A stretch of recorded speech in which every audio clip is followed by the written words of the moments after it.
రేవంత్ రెడ్డి తింటున్నాడా, విద్యాశాఖ మంత్రి తింటున్నాడా, ఇక్కడ జిల్లా అధికారి తింటున్నారా, లేకపోతే ఇక్కడ ప్రిన్సిపాల్ తింటున్నాడా? వీళ్ళ డబ్బులన్నీ దోచుకొని ఇక్కడ మినిమం వసతులు ఏవైతున్నాయో వాళ్ళకు పడుకోవడానికి బెడ్లు లేవు, అట్లనే స్నానం చేయడానికి గదులు లేవు, డోర్లు లేవు, భోజనం మంచిగా లేదు, ఇక మెనూ ప్రకారం మెయింటైన్ చేస్తలేరు, షూస్ లేవు, ఇలా చెప్పుకుంటూ పోతే అన్ని సమస్యలు ఇక్కడనే ఉన్నాయి. అంటే ఇది పేద విద్యార్థులు చదువుకోవద్దని చెప్పి ఈ రాష్ట్ర ప్రభుత్వం ఈ కాంగ్రెస్ పార్టీ పూనుకున్నట్టుంది. టాయిలెట్లు కనీసం డోర్లు లేకుండా నిజంగా వాళ్ళ కుటుంబాల మంత్రులు ఎమ్మెల్యేలు వాళ్ళ ముఖ్యమంత్రి కుటుంబం ఇట్లనే ఉంటుందా చూడండి. అసలు ఒక్క టాయిలెట్ కూడా డోర్స్ లేకుండా పిల్లలందరూ ఇక్కడ టాయిలెట్స్ పోతున్నారు, స్నానాలు చేస్తున్నారు. ఈ దుస్థితి రావడానికి కారణము ఈ ప్రభుత్వం. దయచేసి ఇప్పటికైనా ఏదైతే మహాత్మా పూలే ఏదో బీసీఐ వెల్ఫేర్ హాస్టల్ ఉందో దీన్ని జిల్లా కలెక్టర్ గారు స్పందించాలి.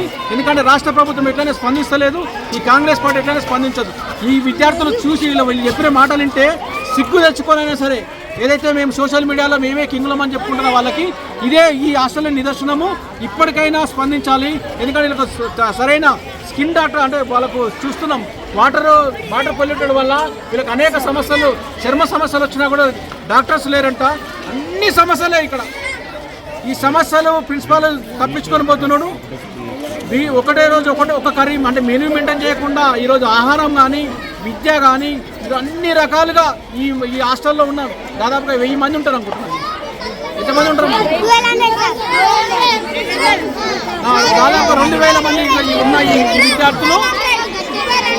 ఇక్కడ స్థానిక ఎమ్మెల్యే మాజీ మంత్రి మల్లారెడ్డి కూడా అసలు కనిపిస్తలేడు. కానీ ఆయన కాలేజీలు కానీ ఆయన స్కూళ్ళు 30 స్కూళ్ళు పెట్టినా నేను 20 రాష్ట్రాలలో కాలేజీలు పెడుతున్నా అని ఏతులు చెప్పే మల్లారెడ్డి నిజంగా సోయి ఉంటే నువ్వు స్థానిక ఎమ్మెల్యే అయి ఉండి ప్రజల్ని గెలిపించినందుకన్నా ఈ జోకర్ మాటలు పనిచేసి ఈ బ్రోకర్ మాటలు పనిచేసి ఈ విద్యార్థులు పడుతున్న అవస్థలను ఈ రాష్ట్ర ప్రభుత్వం తీసుకెళ్లే బాధ్యత నీ మీద ఉంది.